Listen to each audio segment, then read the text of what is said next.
Broadcasting from the business capital of the world, this is the Podcast Business News Network. And we are back with our friend Lee Grigsby. He's our health and life coach and friend and so much more. Welcome to the show today. Happy New Year. It's been a few weeks. How are you doing? Oh, good, Jill. Happy New Year to you. Good to see you. Good to hear you. Yeah, right. We're halfway into the month. Like, I where did it go? know. I It's know. amazing. And you mentioned Yeah. good a few times. Live all Well, good. there, I mean, a little bit Say of hello. Introduce yourself, please. absolutely. Well, I am Lee Grigsby. I am founder and coach of Live All Good Coaching. You can find me at liveallgood.com. You can reach me at 202-455-6104. You can call or text that number. You can also find me on social media. That's Live All Good Coaching. That's Instagram and Facebook, or for the new kids, that's Meta. And Yes. No. right, that's hard to get used to that. Still Facebook and Instagram. And you can also find me at Lee Grigsby on Facebook as well. So Beautiful. Lee, what do you have in yeah. store for us today? Well, I know you have missed it over the last 2 weeks. So we are going to start with. So just I'll set the table for the listeners. What we like to do is we start with wins. We start with what's working well, what's going good, because that sets the condition for you to start looking for the positive. So we always like to start with that. Jill, would you like to go first, or would you want me to go You, please. first? Well, you know what? I'm just happy that I am 17 days into the new year, into 2022, and I've not gained any weight. That's a good thing. That's a good thing. It's easy to, folks, we're coming out of the holidays.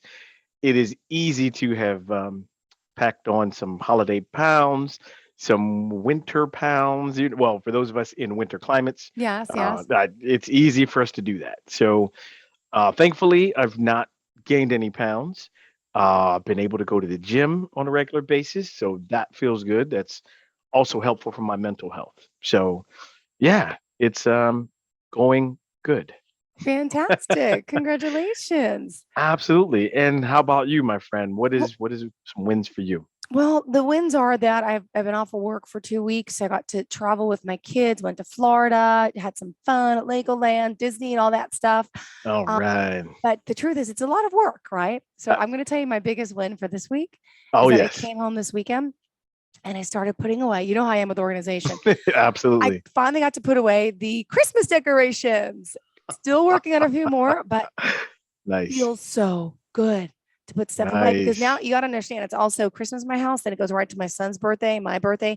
So then it's birthday banners, birthday stuff, presents. Everything has been everywhere. So I Right. finally got the house almost in order, but I feel good about it. Well, and we talked about that before. That's super important because it clears space while you see the physical space, right? Mm-hmm. It clears space emotionally, it clears space mentally Yep. for you to gain and learn new things, for you to get space for the more positive things that are going to happen in the new year. So that's amazing. Absolutely. Yep. So That's I'm awesome. feeling good, clearing the clutter. Oh I yeah. love it. I love it. Absolutely. Well, I want to jump into something today. It goes along with when people make resolutions, right? But it's something pretty simple that a lot of times gets lost in the shuffle.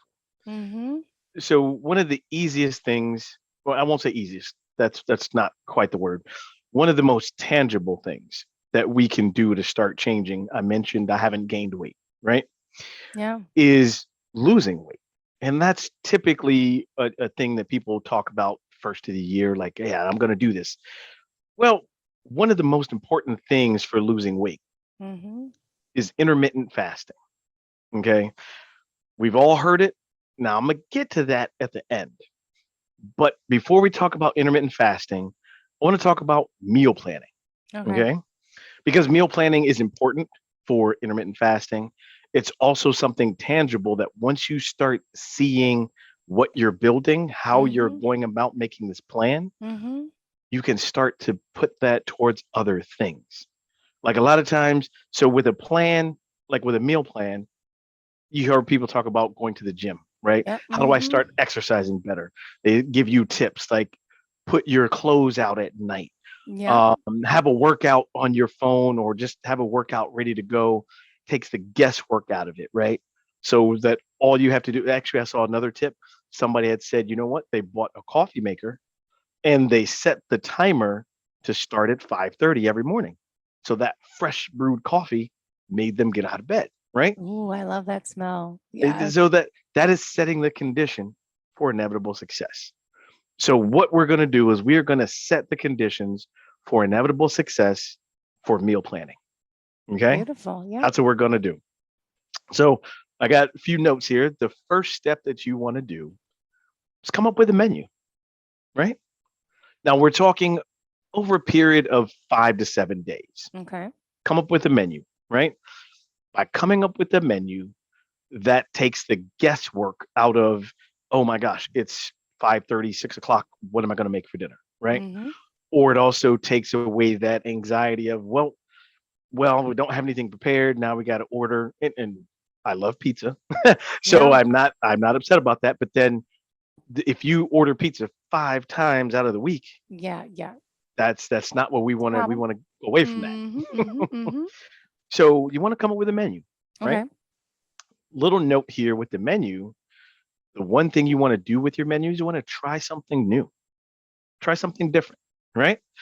Only one time out of the week. So Mm-hmm. a lot of people ask, as a health and life coach, as the health part, a lot of people say, I want to do vegetarian, I want to do vegan, I want to put more, excuse me, fruits and vegetables, whatever, into my diet. This menu is a great way to do that, right? So let's say that you eat chicken, turkey, red meat, whatever. That's fine. Mm-hmm. So you can have that on your menu. Say Okay. it's say it's spaghetti one night. Say it's steak and potatoes. I don't know. I don't know what's on your menu, but those are a couple of days, right? Mm-hmm. One of those days, try something brand new that you typically wouldn't try, Okay. right? So number one, that then starts to change the way you think. That opens you up to something new without judging it first, right? We talk a lot about no judging. So Mm-hmm. you're exploring a new food. Now, you don't have to necessarily like it afterwards, but hopefully you do because you're preparing it. But try something new. So set your menu, okay? After your menu, what do you think is next? After the menu, Yeah, after you come up with a menu for the 7 days. I got to go to the grocery store. I got to get the food. I got to get the supplies. I got to get. Bingo. All right. Ding ding ding ding ding. Shopping list. I love when Yes. you trick me, when you question me. I get all nervous. I'm like, is it a trick question? Nope, you got it right. You nailed Good. it. So shopping list, right? Shopping list does several things also. And again, we mentioned the meal plan, or the not the meal, but the menu takes the guesswork out of what you're going to fix for the week. The shopping list takes the guesswork out of when you go to the store, what you're going to buy. You've got it right there. You've got it on your list. Now, you don't have to just shop for the ingredients of the meals, right? Those are the first things you go for because that's what you're going to fix for the rest of the week. But okay, you put on what we call your staples, right? So you get bread, eggs, milk. If you guys get young kids, cereal, that kind of thing. Maybe a staple in your house is chicken nuggets, right? Mm-hmm. So put those staples on your grocery list, but make sure for your menu, wherever you get the meals and the ingredients and the Yep. the plan from that, put that on your shopping list. Okay, Okay. takes the guesswork out of what happens when you go to the store. Now I'm gonna give you a super secret ninja tip when you go to the store. Everybody ready? Everybody ready? Ready. Do not go to the store hungry. Never thought about that. Do Ah. not do not go to the store hungry. Okay. Now it happens. I've done it before. When you go to the store hungry, and the way that they have grocery stores laid out is genius. They have everything that's right in front of you. That's not necessarily the best for you, but it's going to satisfy every craving that you have. And Okay. if you're hungry, you're going to grab the first thing and that looks good, that smells good, you're going to do that. So if Mm, you go to the grocery store after you've had a meal, you're less likely to fall into that trap. got it. Yeah. Do I not. Oh, and I know I'm like one of those. I snack and push. well, and I know it like we're all busy too, right? So if Yeah. you're busy, that can be a challenge not to go to the store hungry, right? But Mm-hmm. that's where we've talked about like having some snacks or something, Yeah. even if it's you're eating it in the car Yeah. before you get to the store. That way you won't be as tempted to go off of your grocery list, right? Yeah. And overspend. You Interesting. won't be tempted to do those things. The way so let's talk about this for a quick second. Sure. The way they have grocery stores laid out Ah.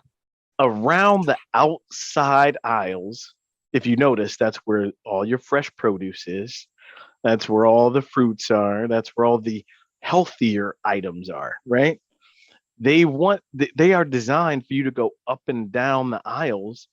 And if you notice on the end caps of each aisle, it's like Yes. the 2 for $5 Yes. cereal box, or it's again, I love Captain Crunch, folks. So Okay. I'm not telling you it's a bad thing. I just want you to understand how they are laid out.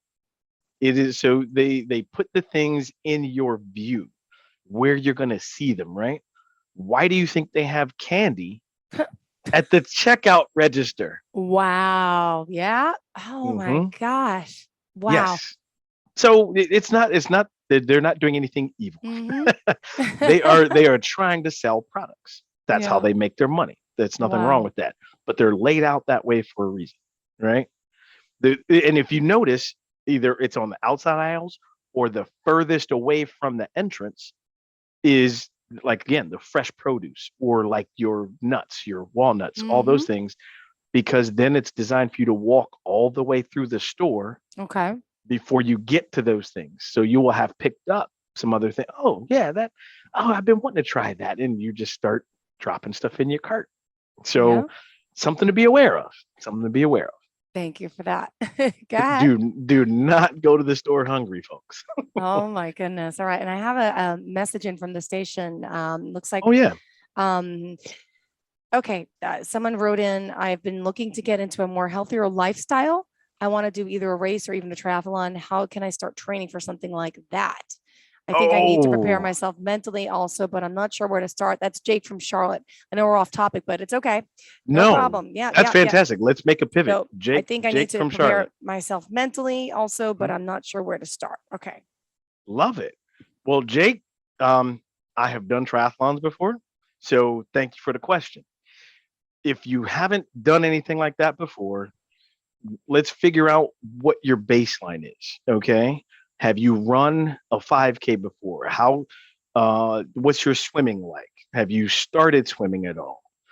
Let's start with your baseline before we start figuring out what type of triathlon you want to do. And then once you figure out the distance you want to do, we can then work on the training plan and the nutrition, you see. So, and if you haven't done any of those, that's okay.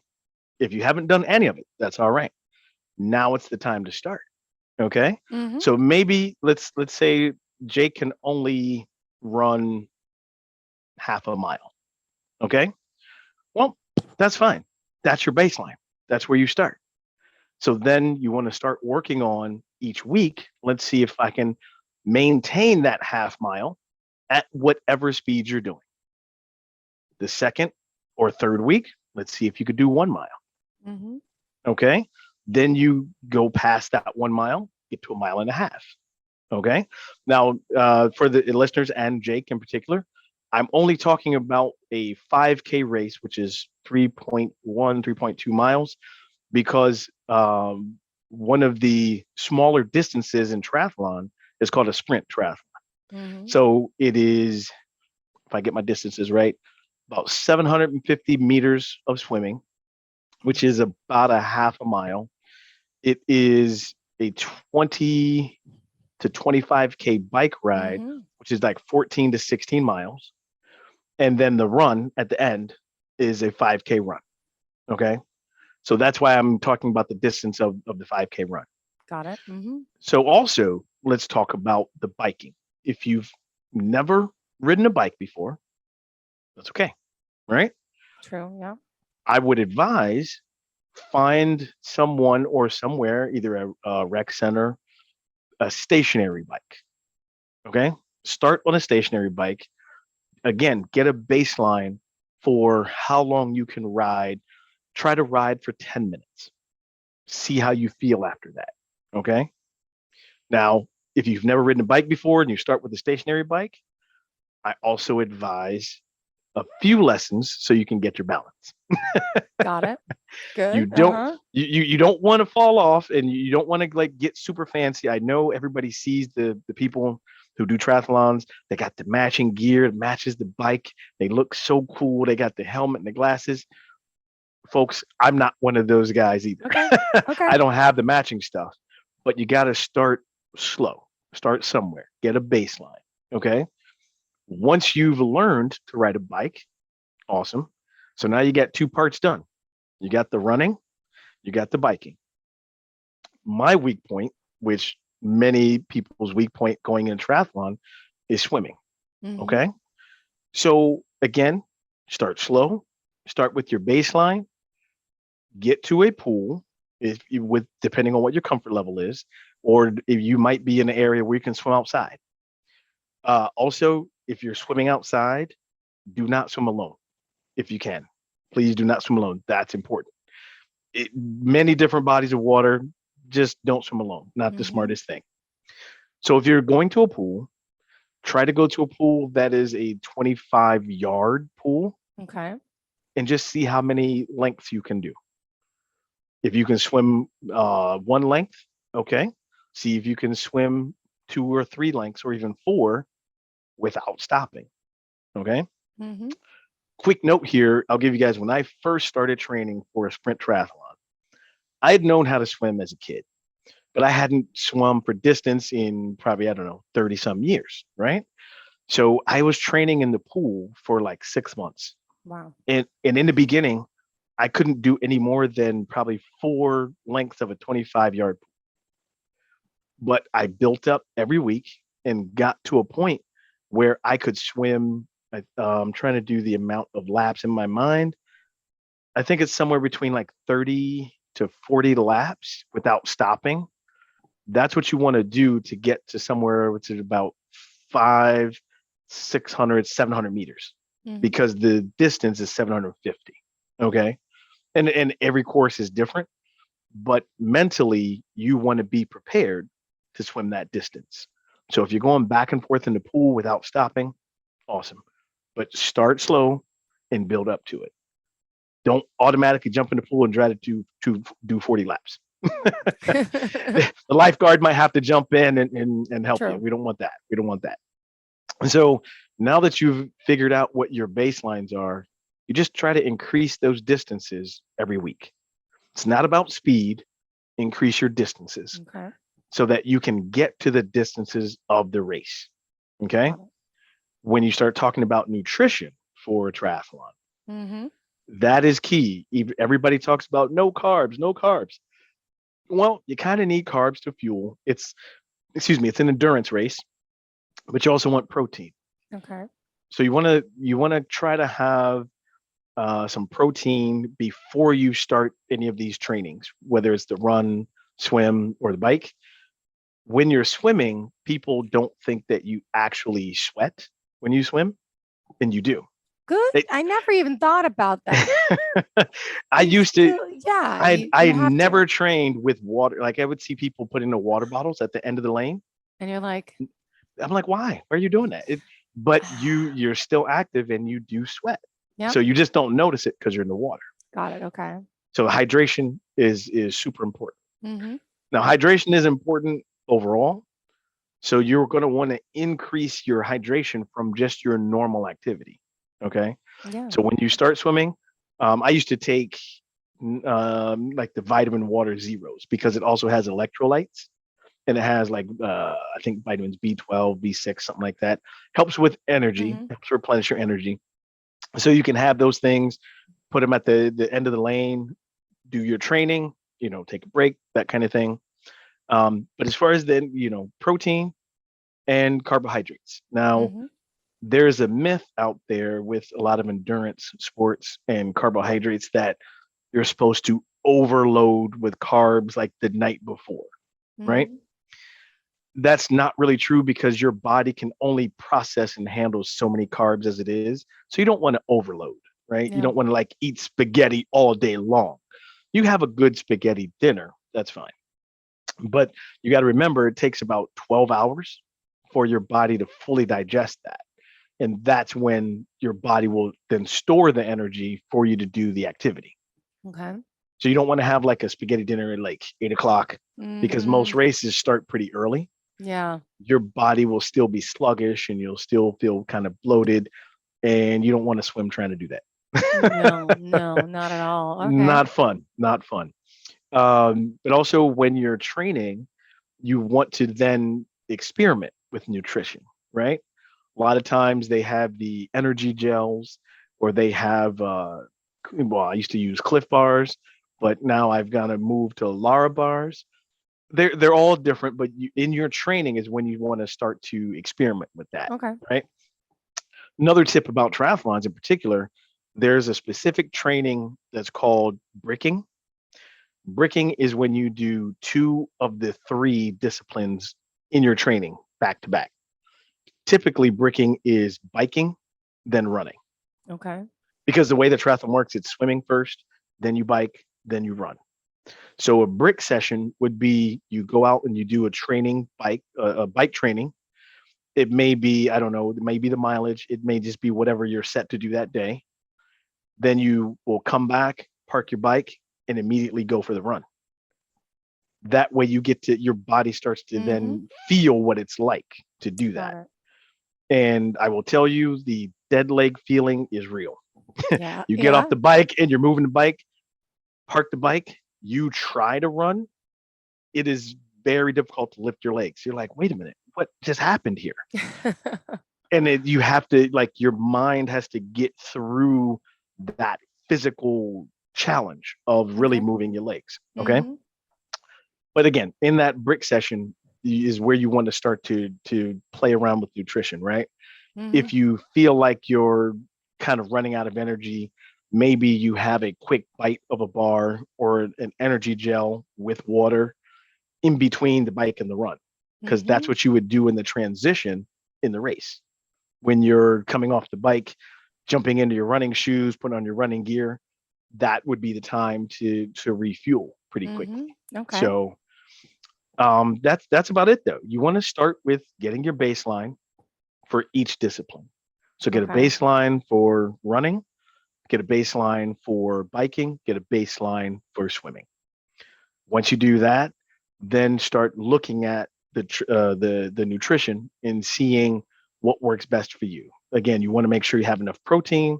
You want to make sure you have some carbs when you're training, and the carbs come in many different forms, but you typically it's like some type of pasta or the energy bars. Those work really well because they also have sugar content, True. and you're going to burn that off when you're doing the training.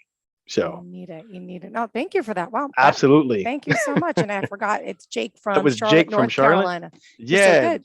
thank you, Jake, for the From question. Charlotte. And All right. if I can share real quickly, that's probably another win. I actually have looked at triathlon schedule for this year. Oh, good. Tell me.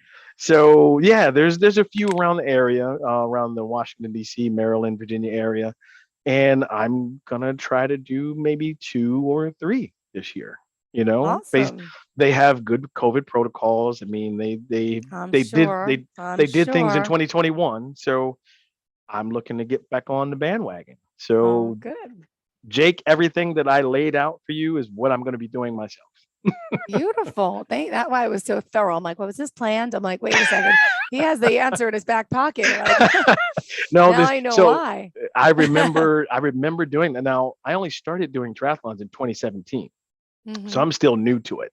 But yeah, it's a process. You have to build, and like even if you're a great athlete, it is a humbling sport because you're doing Hmm. 3 different disciplines all in one race. Got it. It's a huge, but once you finish cross the finish line, you won't forget it. Awesome. Good to know. And in continuing with the topic, we started off with nutrition. All right. That was the meal planning. Oh, the meal You're planning. going to bring us back to that for our last few Absolutely. minutes. Go ahead. Sure. So the one thing that the shopping list also works with is the budget, right? Mhm. We talked about that way, and we talked about how grocery stores are laid out. So that way you don't go over budget, right? Yeah. You can stick to your budget. You get your staples, you get True. the ingredients for the meal plan for the week. And it takes all the guesswork out of it, especially if you're busy, right? You already have the ingredients that you're going to fix. You can set the days that you're going to have these Yep. meals. And let's say out of 7 days, you've planned for 4, right? Makes life so much easier. That's awesome because now you have 4 meals. Yeah. You might have leftovers. And then you can also go ahead and take one day for that pizza, right? Mhm. That way you're not Absolutely. having it all the time.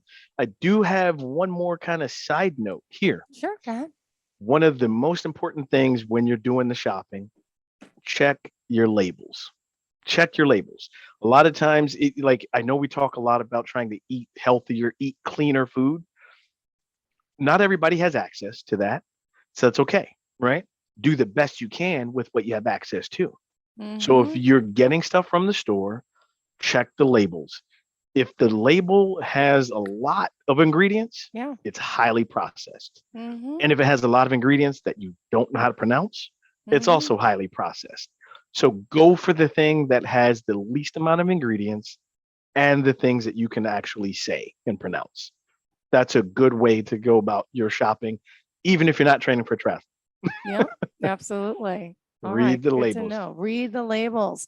Absolutely. And in closing today, Lee Grigsby, what are you going to leave for us?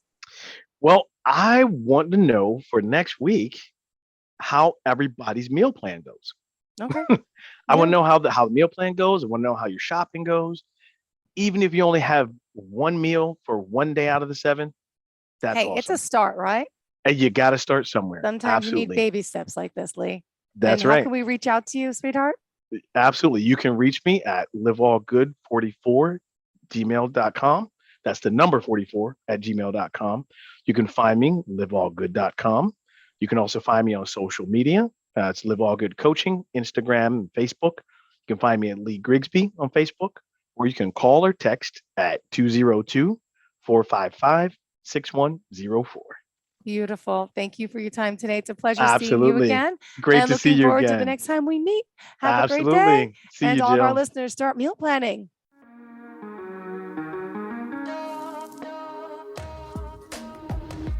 Broadcasting from the business capital of the world, this is the Podcast Business News Network. For nearly 2,000 severely injured veterans, everyday life has become filled with barriers. Day-to-day simple tasks can become pretty daunting. I have to carry my chair up 2 flights of steps or have somebody do it for me. What scares me the most is just the falling. When I'm struggling with my house, I think, to have that one great barrier just knocked down, it's crucial.